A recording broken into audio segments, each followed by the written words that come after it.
Hello, hope you are doing good. I'm your host Jason, and in this tutorial I'll be showing you step by step how to use Freshbooks. Freshbooks is one of the best accounting softwares for business owners or freelancers. And the reason why it is so highly rated is it offers numerous tools. It doesn't matter the business field that you're in. So for instance, if you would like to keep track of your income or you want to create invoices for clients, you'll be able to do that with FreshBooks. So it can be used for invoicing, accounting, for managing payments and expenses. You can also use this platform for time tracking, projects, reporting, and also it is cloud-based. And by cloud-based, I mean that it is available anywhere in the world. All you'll need is a device with internet access and you'll be able to connect to your account. And another thing that is why FreshBooks is so highly rated is because you can try it for completely free, as they offer a 30-day free trial period and you do not need a credit card to sign up. Now to get started, you can simply tap on try it for free. From there, you'll be able to sign up using your email address and you'll be able to create an account. After you have created the account, you'll be able to select the field that you're in. After you have selected your field, you'll be redirected to a dashboard just like this. Now, once on this dashboard, I want you to pay attention to the left-hand menu option. So from here, you can see that I'm on the original dashboard. On the dashboard, you can see you have clients on the left-hand menu option. You have estimates, invoicing, payments, and expenses. And if you would like to go into any section quickly, you can go over to the right-hand menu option, right where you see create new. You could tap on the drop-down arrow, and from there you can quickly access any one of the features on FreshBooks. So let's say, for example, we would like to create our first client. All you'll need to do is tap on client right here. After you have done that, you'll be able to enter your client first name, last name, company name, email address, and phone number right here. So let's say, for example, I want to do that. I can simply tap on name right there. Then I could select company name. And let's say, for example, Tess. Then you could enter an email address and phone number. Once you're finished, you can see client settings. So would you like to toggle on a reminder? You can see right here, automatically send payment reminders for this client. You can select whether you like to use that or not. And you can also tap on charge late fees. So if you like to toggle on late fees, you can simply do that by tapping right there. Then you can select the late fee amount, whether it is a percentage or a flat fee. You could select flat fee right there. Then you'll tap on done. After you have done that, you can select the currency. So you can tap right there and you can select the currency that you like to use. So if you like to change the currency, you can do that. So you can select whichever currency you would like to charge the customer in. Then you will tap on done. And you can also select invoice attachments. So you can tap right there. And if you like to attach an invoice, you can tap right there, then tap. Now that we have created our first client, if you'd like to create an invoice, you can also do that quite easily. All you'll need to do is go over to the left-hand menu option, tap on invoices. After you have selected invoices, you'll be redirected to this dashboard. And all you have to do now is go over to the top right hand corner, tap on new invoice. After you have selected new invoice, you'll be redirected to this page. And on this page, you'll have a few editing options. For example, you can add your logo right here. After adding your logo, you can select the client that you like to bill. So you can tap on select client, you can add the client there. Or if you like to create a new client, you can do that. After doing that, you can scroll down so you can see at the moment right there. This is how it looks. So you can edit it. You can add a description line right there. So you could tap on add line. After you have tapped on add line, you could enter the item name, and from there you could enter the item price also, and you can add more lines if you want. So from there you'll be able to edit the amount that is owed. You can also go over to the right hand menu option, and you will see the option accept online payments. You can tap on that, and from there you can see connect Stripe. So you could connect your Stripe account, so you'll be able to accept payments online via Stripe. Once you're finished, you'll simply tap on done. Another thing that you can also do, you can customize your invoice style.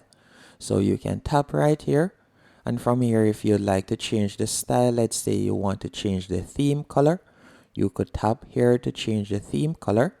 You can also change the font style. So you could tap here and you could tap on classic, and you can see how it looks. Then you'll tap on done, and from there you can see the font style and color has changed. And if you would like to make this a recurring invoice, you could tap on make recurring right there.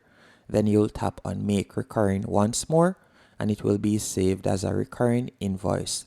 And if you'd like to set reminders, you can do that. And again, if you'd like to charge a late fee, you can also do that. Once you're finished creating your invoice, you'll tap on send to. After you have tapped on send to, you can choose the contact right here. Then you will tap on send invoice. After you're finished, you can tap on cancel. So now that you have created your first invoice, let's go over to the left hand menu option once more, and we're going to tap on this dashboard. After selecting dashboard, we're going to tap on the drop down menu option once more, which is create new. And from here, if you would like to create a retainer, you can do that. So you can tap on retainer right here. After you have tapped on retainer, again from here you can add the client information. You can add the terms, so you can select when the retainer will start, and you can choose the retainer period right there. You can also set up the fee and the hours right there, and you can scroll down and you can set up the recurring schedule. Once everything is set, you can tap on set and continue, and then you'll tap on OK to save the changes in the top right hand menu option. Another thing that you can also do on Freshbooks is, if you like to manage your expenses, you can simply go over to the top right hand corner, select create new. From there you could tap on expense. After you have tapped on expense, you will be redirected to this dashboard, and from here you can see new expenses, and from here you'll be able to start setting up your expense. So you could tap on add category. So let's do that real quick. After you have selected add category, you can select the category that it falls in. So you can select it right here. So let's say, for example, advertising. After you have done that, you could add your merchant there. Then you can add description. After you have added description, you can scroll down, and from there you can add the grand total right here. And once you have added the grand total, you'll be able to save the changes. And if you would like to assign this to a client or project, you can do that right there. And if this is a recurring expense, you can select make recurring. After you have created that, you'll tap on save, but for now I'll simply close out of it. Another thing that you can also do on the Freshbooks platform, you can monitor projects. So you can create different projects by going over to the left hand menu option. You could tap on projects. From there you could tap on create new, and you could select a flat rate project or an hourly project. Let's say a flat rate project. After you have tapped on that, from there you'll be able to invite team members if you want by tapping on the plus in the top left hand corner. You can also add your service, so you could tap on add a service and you could create your first service. After you have done that, you'll be able to set the rate. You can set the end date right there. You can also set the total amount of hours that you have worked, and you can add your client right here. So you can assign your client right there. After you're finished, you can go over to the right hand menu option, and again you can set cost rates. You can set up the estimated type right here, then tap on save in the top right hand corner to save your changes.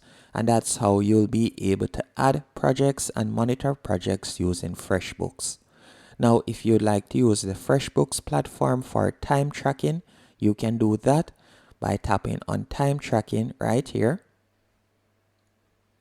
After you have tapped on time tracking, you can see track time and never lose another billable minute. And from there, if you like to get paid for all your time, you can simply tap right here. So you can tap right there and you'll be able to learn more. So you'll be able to read an article about their time tracking feature. And if you would like to start tracking your time, you can simply tap on start timer right here, and you'll be able to track your time per hour or per minute. And from there, you'll be able to send an invoice easily to a client using the track timer feature. And you can also use this platform for other accounting features by tapping on accounting. And from here, you will see get direct line of sight into the health of your business. So you can tap on the X right there, and this is their accounting dashboard, as you can see right here. From here, you'll be able to connect your bank account. You can also scroll down and you'll get access to your balance sheet, your general ledger, and you can also set up your profit and loss and also other features. For example, your cash flow. You can also set up bank you can also set up bank reconciliation summary and journal entry right here. And there are numerous features that you can access on FreshBooks dashboard. And you can view all your reports by tapping on reports in the bottom left hand corner. So you can set it for physical year or whichever region you'd like to view it for. And that's basically it. Hope you found this tutorial helpful and informative. If you did, be sure to hit the like button and subscribe.